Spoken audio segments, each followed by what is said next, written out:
She thought she was just helping an old man with his phone. Then he said, "You came back."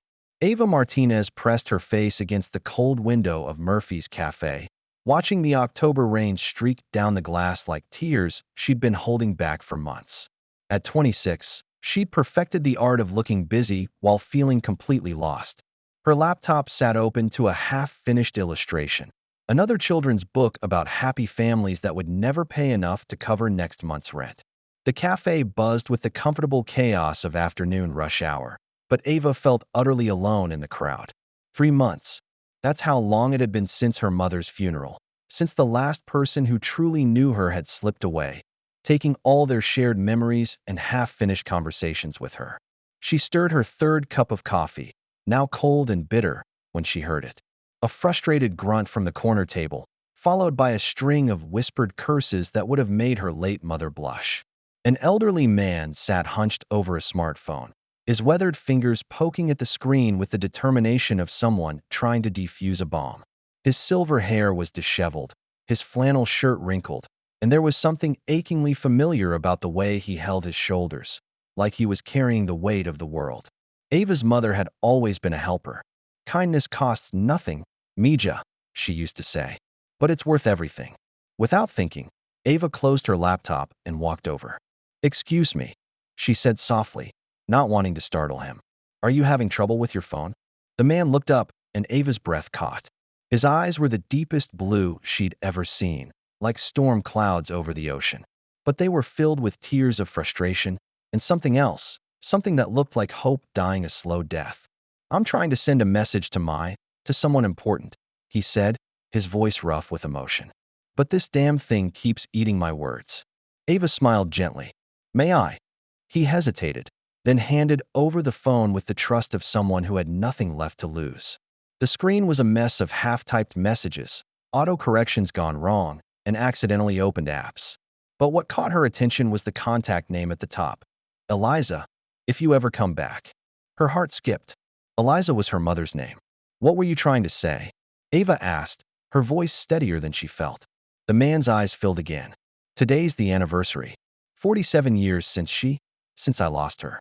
I send a message every year, even though the number probably doesn't work anymore. Even though she's probably." He couldn't finish the sentence. Ava's hands trembled as she began typing what he dictated. "My dearest Eliza, I'm still here. Still waiting. Still loving you with every breath I take. If there's even a chance you're out there, if there's even a whisper of hope that you might remember us, remember me. Please come back. I've kept every promise except the one that mattered most. I should have found you. I should have never let you go." As she typed, tears blurred her vision. There was something about his words, something about the raw pain in his voice that felt like looking into a mirror of her own grief. She handed the phone back, and he pressed send with shaking fingers. "Thank you," he whispered. "I'm Henry, by the way. Henry Morrison." "Ava," she replied, starting to turn away. But then he looked at her, really looked at her, and his face went completely white. "Wait," he said, his voice barely audible. "Please wait." She turned back, confused by the intensity in his gaze.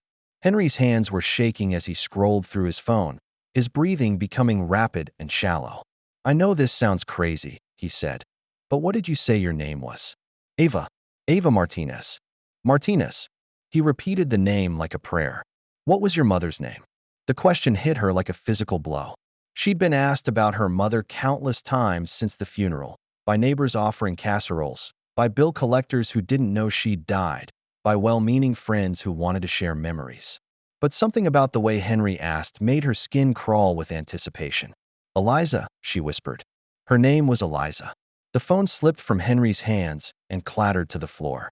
"You came back," he breathed, staring at her like she was a ghost. "Oh my God, you came back." "I'm sorry, I think you're confused," Ava said, stepping backward instinctively. The rational part of her mind was screaming warnings, stranger, elderly, possibly dementia, but her heart was pounding with something that felt dangerously close to recognition. Henry bent to retrieve his phone, his movements urgent, desperate. No, you don't understand. I need to show you something." The entire cafe seemed to fade around them. Ava was vaguely aware of other conversations, the hiss of the espresso machine, the rain still hammering against the windows. But all of it felt distant, unreal, like she was watching her life through someone else's eyes. Please, Henry said, his voice breaking. Just look at this one photo. If I'm wrong, if I'm just a crazy old man, then I'll leave you alone. But please. Against every instinct telling her to run, Ava stayed. Maybe it was the way his hands shook as he scrolled through his photos. Maybe it was the desperate hope in his voice that reminded her of every prayer she'd whispered at her mother's bedside. Or maybe it was the simple, terrible loneliness of the past 3 months that made her willing to grasp at any connection, no matter how strange. Henry found what he was looking for and turned the phone toward her. The world stopped. The photo was black and white, clearly decades old, with that soft, dreamy quality of film photography. It showed a young woman sitting in what looked like a bookstore, surrounded by towering shelves. She was laughing at something off camera, a paperback novel open in her lap, her dark hair falling in waves around her shoulders. It was her mother. Unmistakably, heartbreakingly her mother.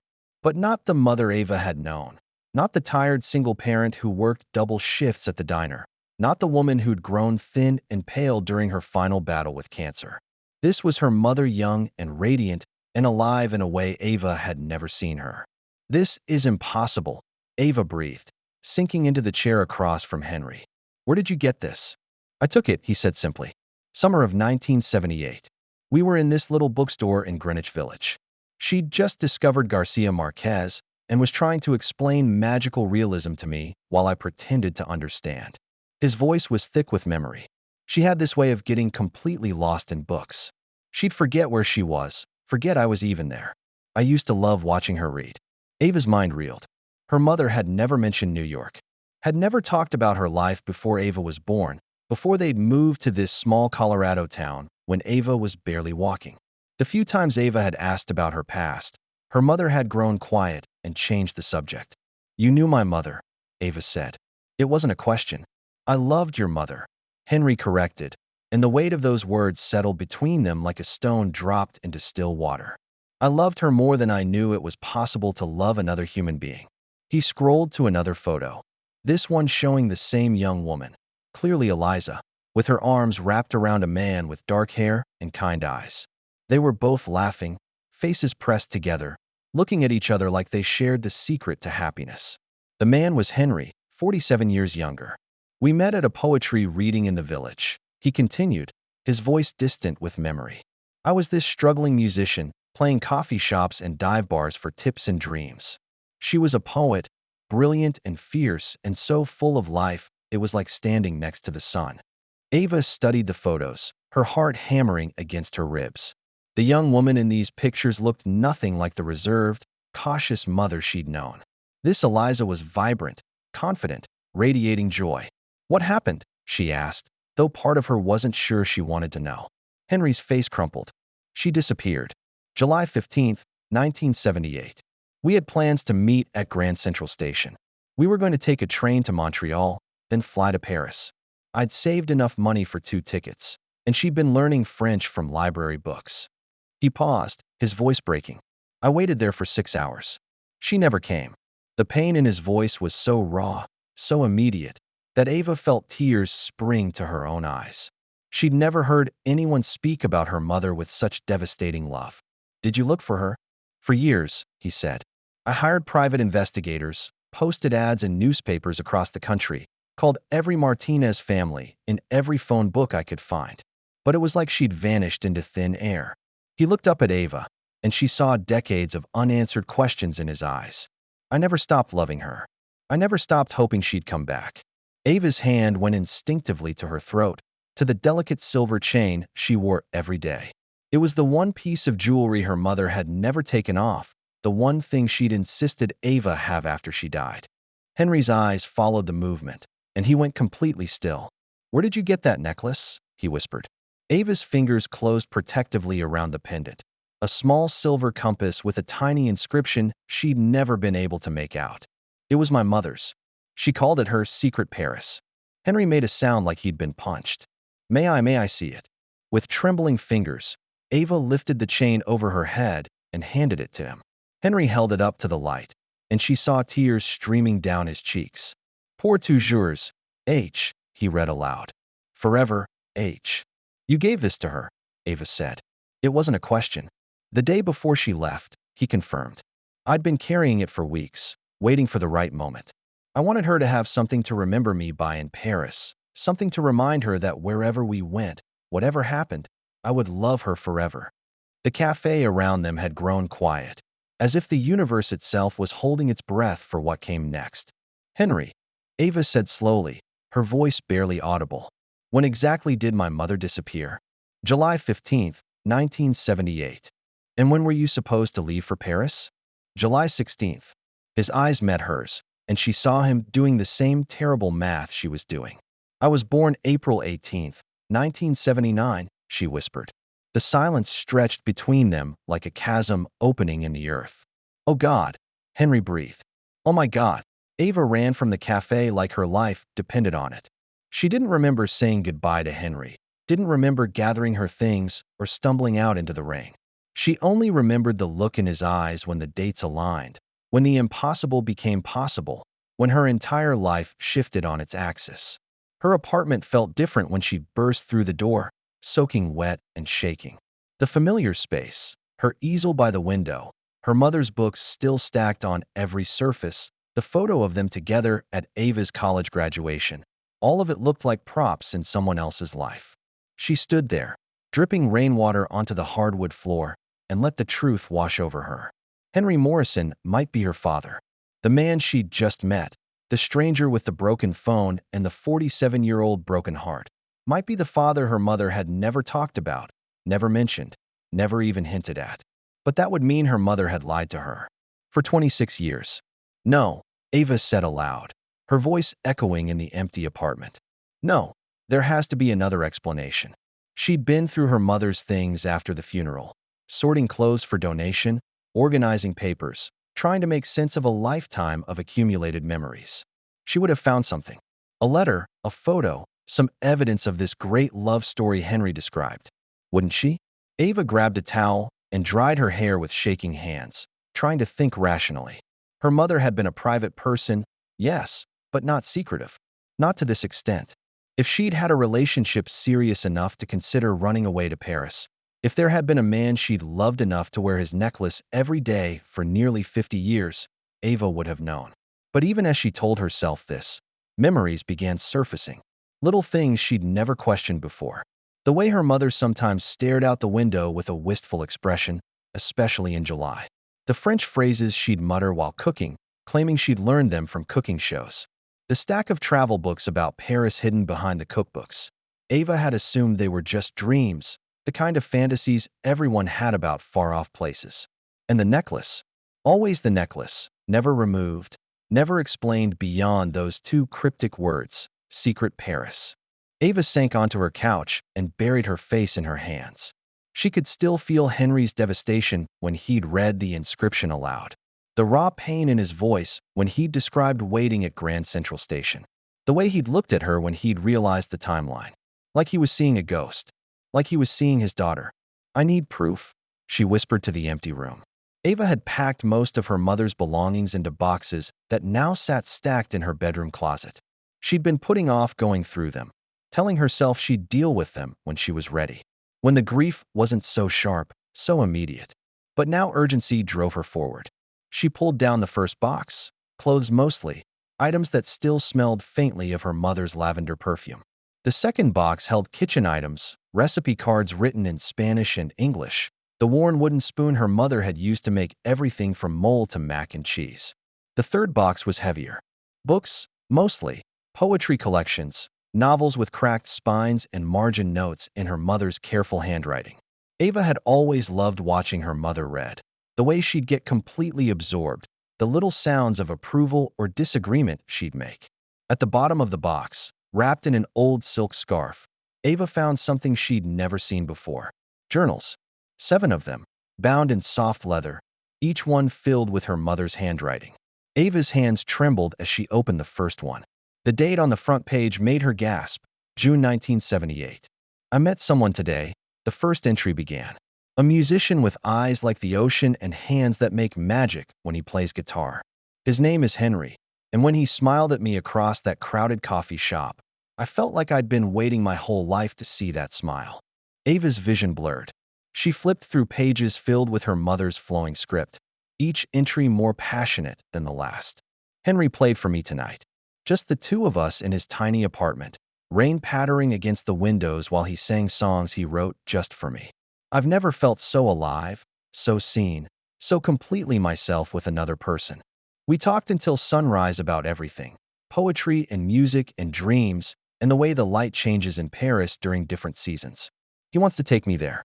He says we could be happy together anywhere, but especially in a city built for lovers. I'm falling for him so hard it scares me. I didn't know it was possible to love someone this much, this completely. Sometimes I look at him and think, this is it.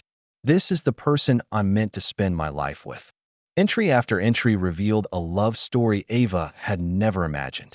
Her reserved, cautious mother had been passionate, romantic, completely head over heels in love. And then, abruptly, the tone changed. July 10th, 1978. I'm late. 5 days late. I keep telling myself it's stress, excitement about the trip, anything but what I know it probably is. How do I tell him? How do I tell Henry that everything we've planned might have to change? July 12th, 1978. I took the test. It's positive. I'm pregnant. Oh God, what am I going to do? We leave for Paris in 4 days, and I'm carrying his child. Ava's hands shook so violently she could barely hold the journal. July 13th, 1978. I can't stop thinking about Henry's dreams. He talks about Paris like it's salvation, like it's the only place he can become the musician he's meant to be. How can I trap him here with a baby? How can I ask him to give up everything he's worked for because I got careless? July 14th, 1978. I made my decision. I can't go with him. I won't ruin his life by trapping him in a situation he never wanted, never asked for. Better to let him think I changed my mind, that I didn't love him enough to follow through. Better to break his heart than destroy his dreams. The final entry was dated July 15th, 1978, the day Henry had waited for her at Grand Central Station. By the time he reads this, I'll be gone. I've taken a bus to Colorado where my cousin Maria lives. She says she can help me find work, help me start over. Henry will hate me for this, and maybe that's for the best. Maybe it will make it easier for him to forget me, to move on, to find someone who can follow him to Paris without bringing along complications. I love him too much to stay. I hope someday he'll understand that this is how much I love him, enough to disappear so he can have the life he deserves. I'm keeping the necklace. It's selfish, I know, but I need something to remember him by. Something to remind me that once, for one perfect summer, I was loved by the most beautiful soul I've ever known. If I have a daughter, I'll name her Ava. It means like a bird. I hope she'll be braver than me. I hope she'll fly toward love instead of away from it. Ava sobbed as she read the final words, tears dropping onto the pages where her mother's tears had fallen decades before. Her mother hadn't abandoned Henry. She'd sacrificed her own happiness and his to protect what she thought were his dreams. And in the process, she'd robbed them all of 26 years together. Ava spent the night reading every journal, absorbing years of her mother's hidden thoughts and carefully guarded secrets. The entries after she'd moved to Colorado painted a picture of a young woman trying desperately to build a life while grieving the love she'd left behind. August 1978. The morning sickness is terrible, but worse is the way I wake up reaching for Henry. For a moment, I forget he's not there. I forget I chose this. September 1978. I felt the baby move today, a flutter like butterfly wings. I pressed my hand to my stomach and whispered, "Your father would have loved to feel this." But I made my choice. I have to live with it. December 1978. I dream about him every night. Henry at the piano, Henry laughing at my terrible French pronunciation, Henry holding our baby. I wake up crying more often than not. April 1979. She's here. Ava Maria Martinez, 7 pounds, 3 ounces, with her father's blue eyes and my stubborn chin. When I look at her, I see Henry so clearly it takes my breath away. I hope she'll never have to choose between love and sacrifice the way I did. Year after year, the entries continued. Her mother had never stopped loving Henry, never stopped wondering about the choice she'd made. She'd raised Ava alone, working multiple jobs, scraping by, all while carrying the weight of a secret that had slowly eaten away at her soul. The most heartbreaking entries came from Ava's teenage years, when she'd started asking questions about her father. 1995. Ava asked about her father again today. She's 16 now, and she deserves to know the truth. But how do I explain that I took that choice away from all of us? How do I tell her that her father might have been the most wonderful man in the world, but I was too afraid to find out?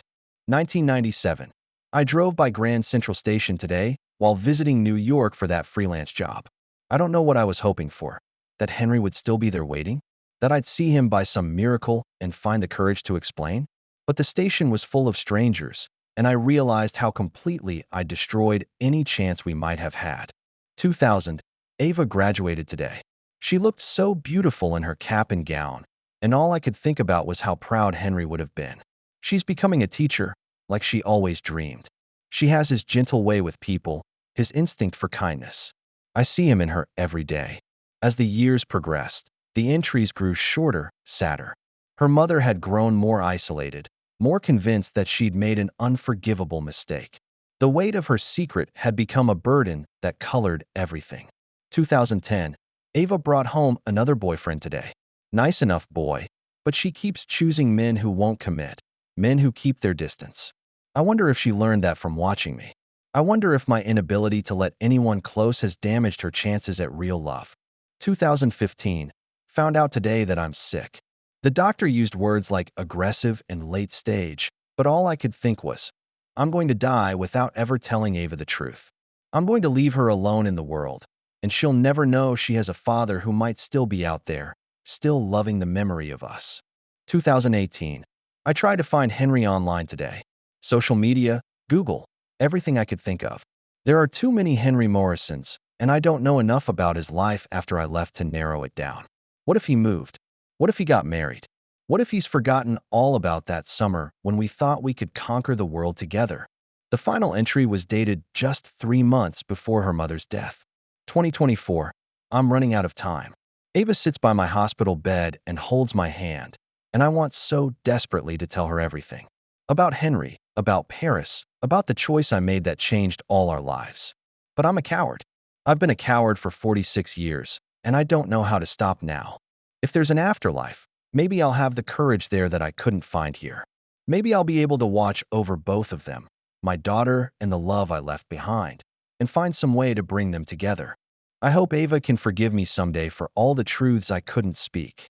Ava closed the final journal as dawn light crept through her windows. Her face was swollen from crying, her heart raw with a grief that felt completely new, not just for her mother's death, but for all the years of unnecessary loneliness, all the love that had been wasted because of fear and miscommunication.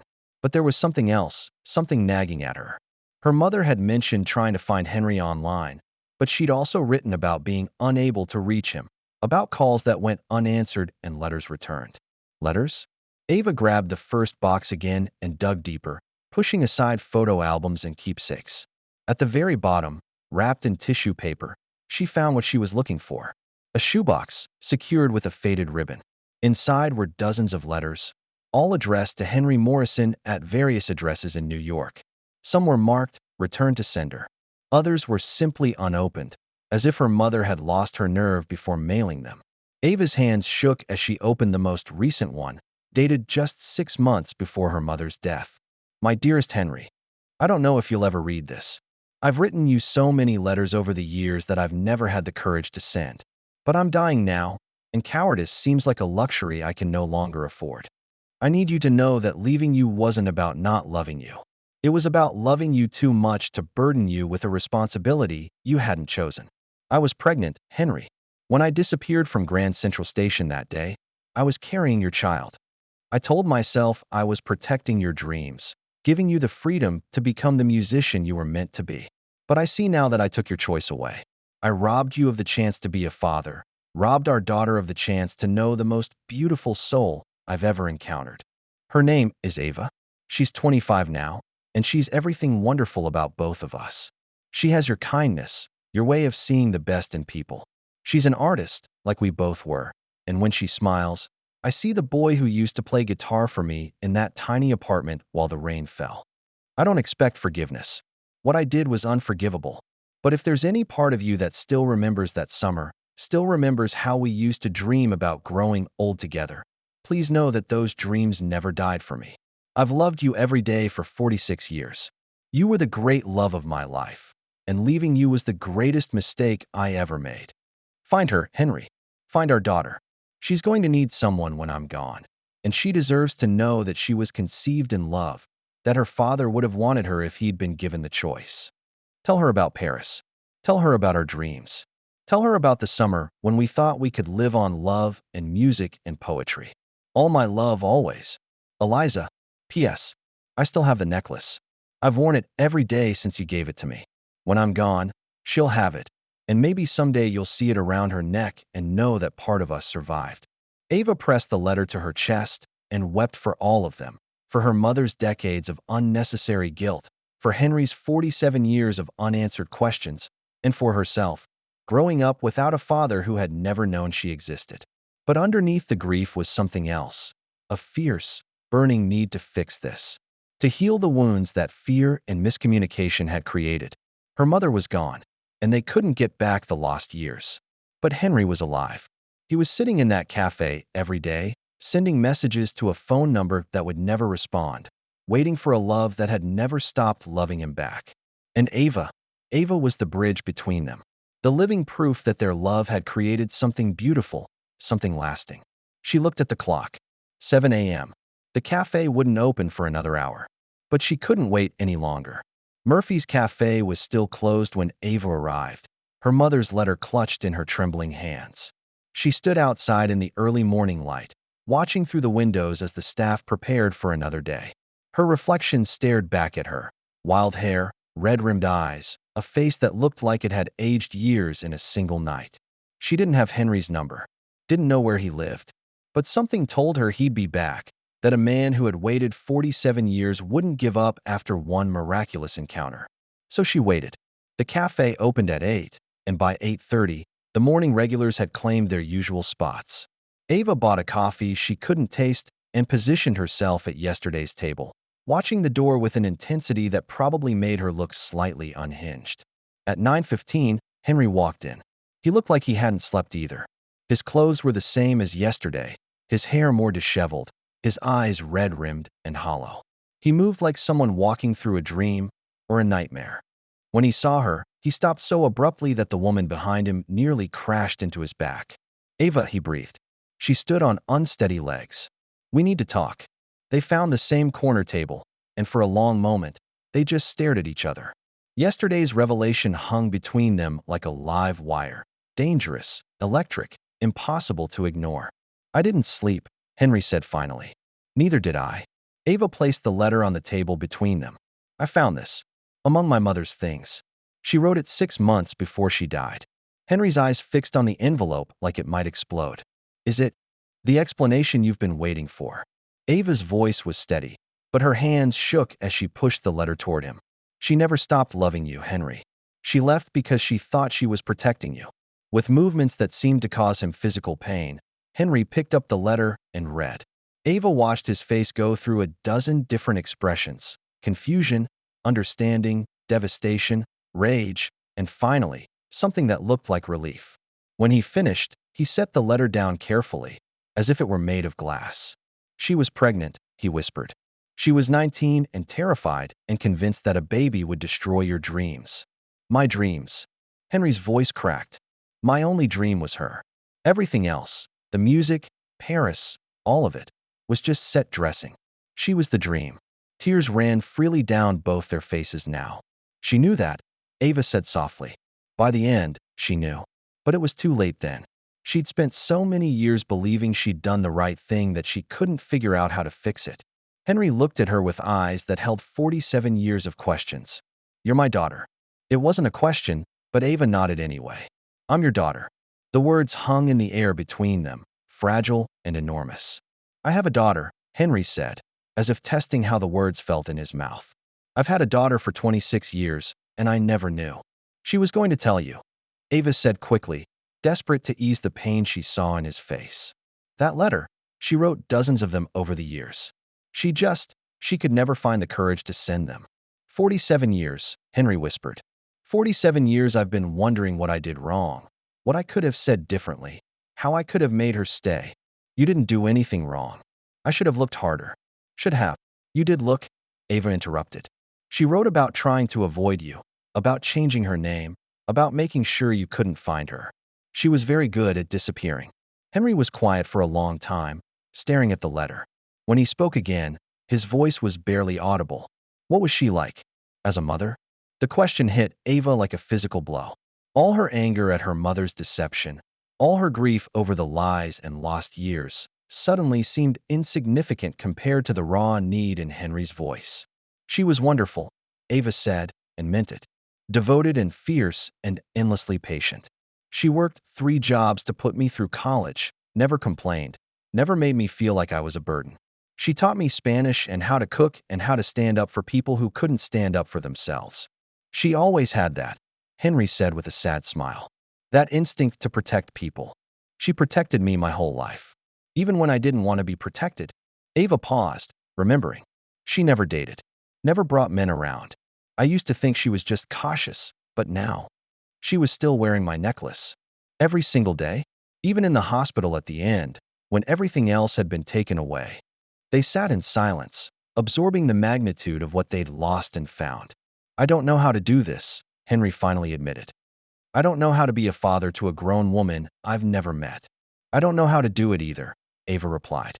I don't know how to have a father. Maybe we can figure it out together?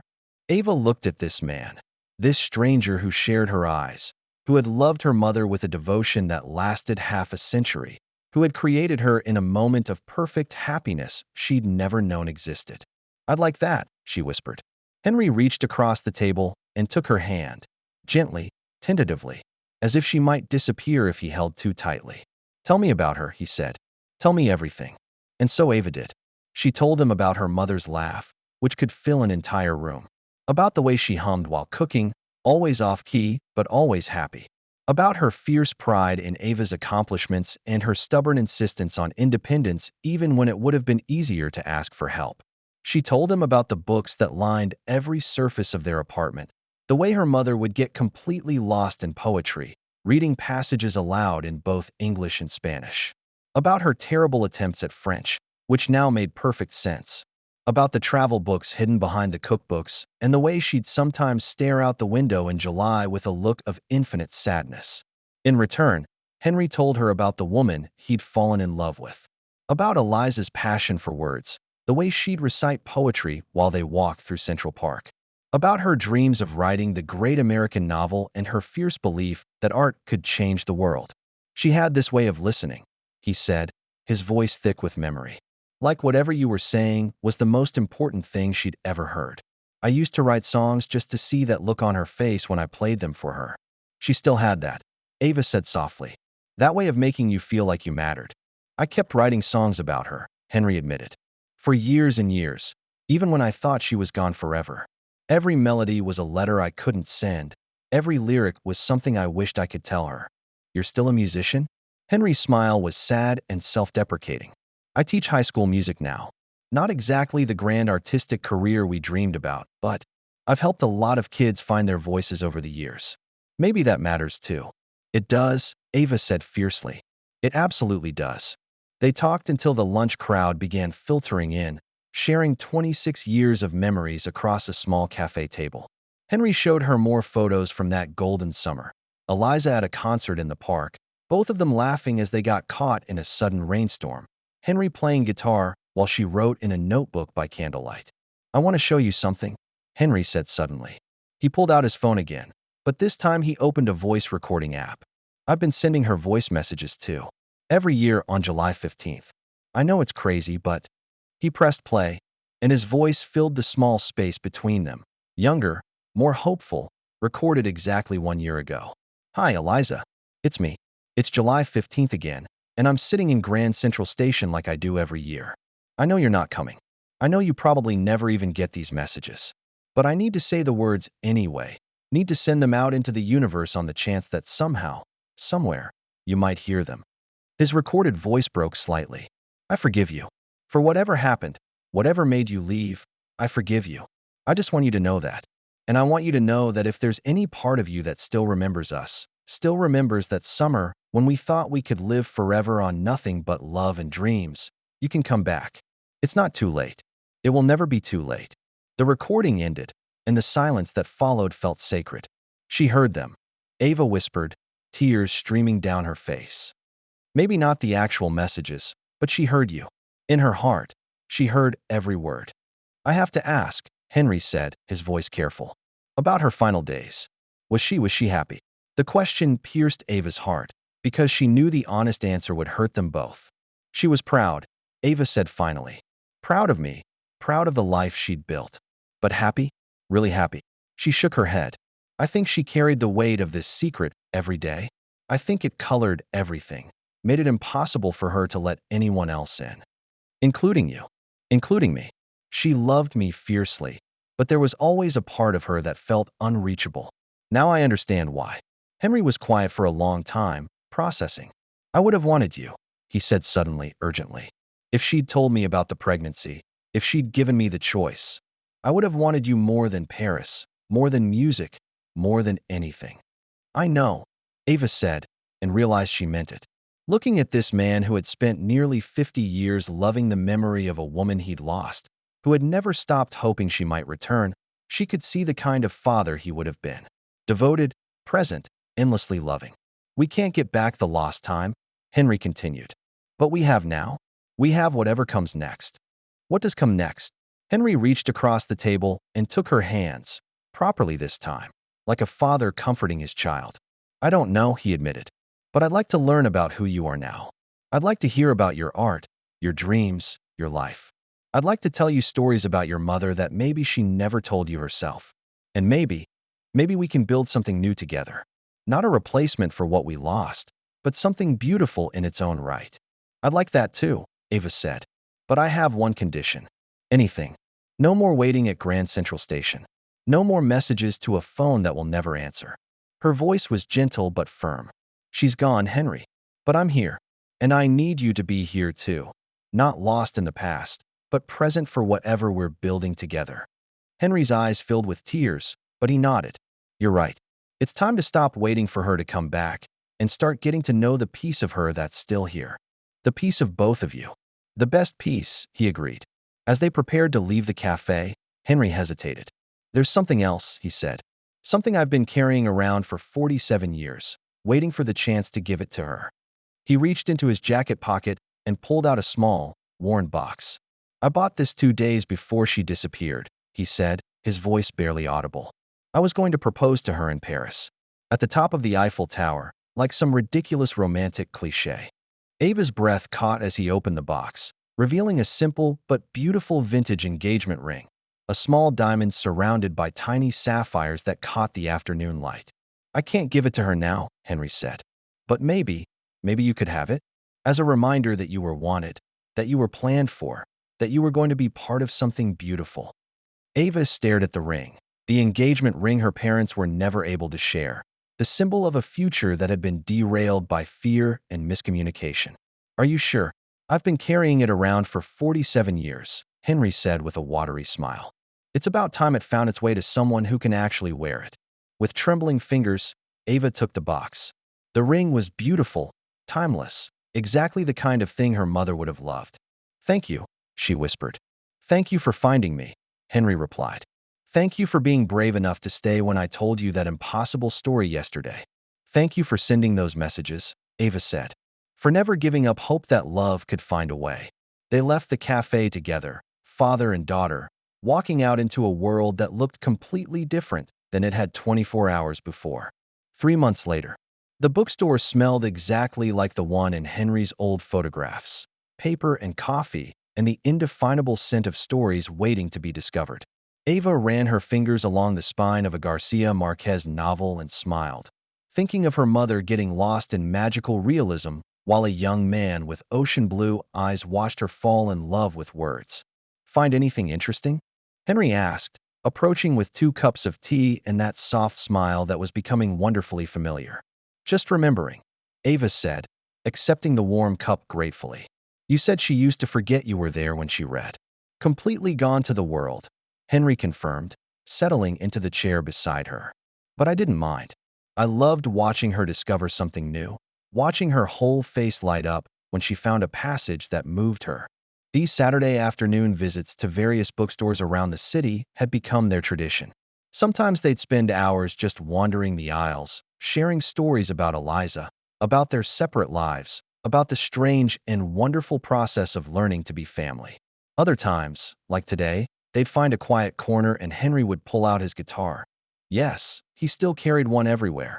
Some habits never changed, and play some of the songs he'd written about her mother over the years. "I've been thinking," Ava said, curling her legs under her in the oversized armchair. About the trip. Henry looked up from tuning his guitar. Over the past few weeks, they'd been planning something that felt both healing and terrifying. A trip to Paris. Not to chase ghosts or recapture lost dreams, but to create new memories, to see the city that had represented hope and possibility to two young people in love. "Having second thoughts?" he asked gently. "No, just processing, I guess. Part of me feels like we're betraying her memory somehow, doing the thing she never got to do." Henry set down his guitar and leaned forward, his expression serious. "Can I tell you something your mother wrote? In one of those unsent letters?" Ava nodded. She said, "I hope Ava will be braver than me. I hope she'll fly toward love instead of away from it." His eyes were bright with unshed tears. "Going to Paris isn't betraying her memory, sweetheart. It's honoring it. It's choosing the kind of courage she spent her whole life wishing she'd had." Sweetheart. The endearment still made Ava's heart skip a little. 3 months of getting to know each other, and she was still getting used to having someone who worried about her, who called just to check in, who looked at her with a father's unconditional love. "You know what the strangest part is?" she said. "What's that?" "I keep expecting to feel angry at her. For the lies, for the lost time, for all the ways this could have been different. But I just don't." "Why do you think that is?" Ava considered the question, watching dust motes dance in the afternoon sunlight streaming through the bookstore windows. "Because I understand why she did it," she said finally. She was 19 and scared and trying to make an impossible choice with limited information. And because, she paused, struggling to find the right words. "Because maybe this is how it was supposed to happen. Maybe we needed to find each other this way, as adults who could choose to be in each other's lives instead of just being stuck together by circumstance." Henry's smile was radiant. "That's very wise. I learned from the best teacher. Your mother?" "Both of my parents," Ava corrected, and watched Henry's face transform with joy. He picked up his guitar again, fingers finding a melody that had become familiar over their months together. It was one of the songs he'd written for Eliza, but lately, he'd been changing the lyrics, updating them to reflect not just his love for her memory, but his gratitude for the daughter she'd given him. "Play the new version," Ava requested. Henry's voice was soft and gravelly as he sang. "She gave me a daughter with eyes like the storm, with hands that create beauty from nothing at all, with a heart brave enough to bridge broken worlds, and the grace to forgive what I thought was my fault. I waited so long at that station alone, not knowing the train I was meant to catch wouldn't bring back the love that I thought I had lost, but would carry the future I never dared match. Love finds a way, even through 47 years, even through secrets and silence and tears. What was broken can heal, what was lost can be found, when love plants its feet on unshakable ground." "I still can't believe you wrote that," Ava said, wiping away tears. "It's beautiful." "I had good inspiration," Henry replied, both past and present. A comfortable silence settled between them, the kind that only comes when two people have moved beyond small talk into the deeper territory of real intimacy. Ava pulled out her sketchbook, another tradition from their Saturday visits, and began working on the drawing she'd started weeks ago. It was a portrait of her parents as they would have been, Henry and Eliza, older, surrounded by the family they might have built together. In the drawing, they were seated on a porch swing, grandchildren playing at their feet, decades of shared memories written in the comfortable way they leaned into each other. "It's not sad," she'd explained to Henry when she'd first shown it to him. "It's not about what we lost. It's about what love creates, even when it has to travel through time to find its way home." "How's it coming along?" Henry asked, glancing over at the sketch. "Almost finished." Ava held it up so he could see. She'd added new details since last week, laugh lines around their eyes, wedding rings, a small dog sleeping at their feet. She would have loved that dog, Henry said with a chuckle. She was always stopping to pet strays, talking about getting one someday when we have a real home. Maybe we should get a dog, Ava suggested impulsively. We? For your apartment. Or my apartment. Or. She hesitated, then plunged ahead. I've been thinking about what you said last week, about rattling around in that big place by yourself. Henry had mentioned, casually, that his apartment, the same one he'd lived in for 30 years, hoping Eliza might find him there, felt too empty these days. Not lonely, exactly, but purposeless. Are you suggesting what I think you're suggesting?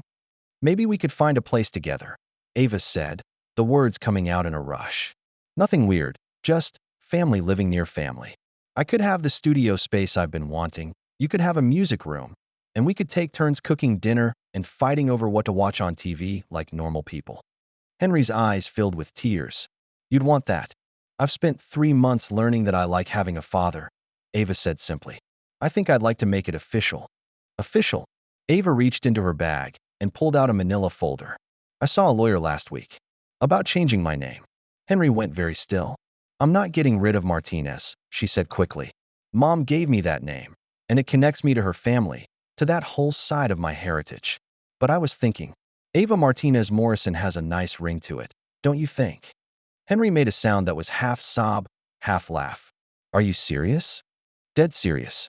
You're my father, Henry. You've been my father since the moment you looked at that photo and recognized your daughter. I'd like the world to know it. Henry pulled her into a hug that felt like coming home. I love you, kiddo, he whispered into her hair. I love you so much it scares me sometimes. I love you too, Dad. The word felt natural now, easy. It had taken weeks to work up the courage to say it the first time, but now it rolled off her tongue like she'd been saying it her whole life. So, Henry said, pulling back to look at her with shining eyes. Ready to go apartment hunting tomorrow? Ready to go to Paris next month? Ready to stop living in the past and start building a future? Ready to be brave like Mom never got the chance to be? They packed up their things as the bookstore prepared to close, but neither of them was ready to end the day. So they walked, father and daughter, through the streets of the city where Eliza and Henry had fallen in love 47 years ago. They passed the coffee shop where they'd first met, now a chain store, but still serving coffee to young people who thought they'd invented romance. They walked through Central Park, where Henry showed Ava the bench where he'd written his first song for her mother. They stopped at Grand Central Station, where Henry had waited every July 15th for more than 4 decades. I used to imagine bringing our children here someday, he said, looking up at the famous ceiling. I'd tell them this is where their parents almost started their great adventure. Maybe we did start it, Ava said, just not the way anyone expected. As the sun set over the city, they made their way to one final stop, the tiny church where Henry had planned to propose to Eliza before they left for Paris. It's still here, he marveled, looking up at the small, unassuming building. Should we go in? They slipped through the heavy wooden doors into a space that felt thick with decades of prayers and promises. A few people sat in scattered pews, lost in private conversation with the divine. Henry and Ava found seats near the back, and for a while, they just sat in the peaceful quiet. What are you thinking about? Ava asked softly. Gratitude, Henry said, for the most impossible, beautiful gift I never knew I was waiting for. I was thinking about forgiveness, Ava replied. Not for Mom. I already forgave her. But for myself. What do you need to forgive yourself for? All those years I spent feeling like something was missing, like I wasn't enough somehow. All those times I wished I had a father to walk me down the aisle, or teach me to drive, or just be proud of me. She wiped away a tear. I thought it meant she hadn't wanted me enough to find me a father. I never imagined she'd loved me so much that she'd sacrificed her own happiness to protect mine. She did want that for you, Henry said gently. All those things you missed, she wanted them too. She just didn't know how to make them happen without risking everything. And now we have the chance to create something new. Not a replacement for what was lost, but something beautiful in its own right. Something that honors both the love that created you and the courage it took for you to find me. They sat in comfortable silence until the church began to empty around them. As they prepared to leave, Henry reached for Ava's hand. Before we go, he said, I want to make you a promise. Okay, I promise that you'll never have to wonder if you're wanted. Not for the rest of your life. You're my daughter, And I'm so proud of who you are and who you're becoming that sometimes I can barely contain it." His voice broke slightly. "I promise that you'll never have to face anything alone again. And I promise that no matter how old you get or how far you travel or how successful you become, you'll always have a father who thinks you hung the moon. And I promise," Ava said, squeezing his hand tightly, "that you'll never have to wait for love again. Not at train stations or anywhere else. The love you've been waiting for? It's right here. It's been here all along, just wearing a different face than you expected." They walked out of the church together, into the New York evening that sparkled with possibility. Tomorrow they'd start looking for their new home. Next month they'd board a plane to Paris, not to chase old dreams, but to create new ones. But tonight, they were simply a father and daughter who had found each other across 47 years of separation. Two hearts that had recognized each other despite never having met. Two pieces of a family that had been scattered by fear and reunited by love. "Hey, Dad," Ava said as they hailed a taxi. "Yeah, sweetheart. Do you think Mom knows? Wherever she is, do you think she knows we found each other?" Henry looked up at the first stars appearing in the darkening sky, and his smile was peaceful, certain. "I think she's been orchestrating this whole thing from the beginning," he said. "I think she sent you into that cafe that day with a broken phone and a heavy heart, knowing exactly what would happen when you offered to help. You think she's been playing matchmaker from beyond the grave? I think love that's strong doesn't just disappear when someone dies. I think it finds new ways to work, new ways to heal, new ways to bring people together." He helped her into the taxi, then settled beside her. "I think your mother spent 47 years learning how to be brave enough to give us what we all needed most: each other." As the taxi pulled away from the curb, Ava caught her reflection in the window. She was wearing the compass necklace, as always, but tonight there was something else. Her father's eyes looking back at her, bright with tears and love and the kind of happiness that comes from finally being home. The great love story of Henry and Eliza hadn't ended the way they'd planned, but it had created something even more beautiful: a new beginning, a second chance, a daughter who carried the best of both of them forward into a future bright with possibility. Some stories don't end the way they begin. Sometimes they just transform, growing into something larger and more wonderful than anyone dared to imagine. And sometimes, if you're very lucky, love finds a way to win after all. If you made it to the end, please like the video and subscribe to our channel. It truly means the world to us. See you in the next one.